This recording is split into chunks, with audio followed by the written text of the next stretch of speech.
We're joining the westbound M8 just before junction 23, Dumbreck and Ibrox.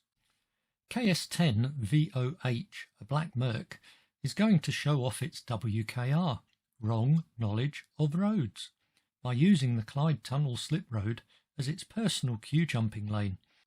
I'd love to see someone trying this in the post office. Queue jumping increases congestion and moves everyone back down the line. Is the arrogance really worth it if 1.8 miles further down the road you're still in the same place? Briefly split your attention to include this black Renault SE16LLP.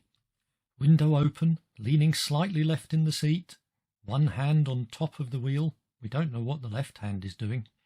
When the first white Corsa moves out to lane 2, the Renault hand gestures to the white Corsa to get a move on and close the gap.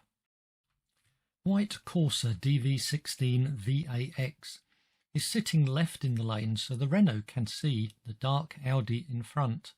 That is, if it was looking ahead. Next we see the black Merc move out of lane 1 into the slip road. Back to watching the Renault again. The Audi has come to a stop. The Corsa comes to a stop. But by the time the Renault looks forward, it's too late and shunts the Corsa. Everybody's insurance policies will have to go up to pay for repairing the Corsa, Renault, courtesy cars, whiplash, etc., etc., etc.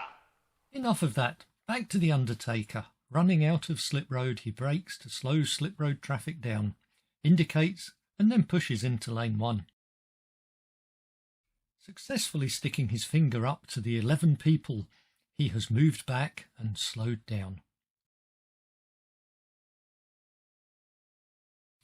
And I leave you with the check bar roundabout at Rough Mute. Thank you for watching.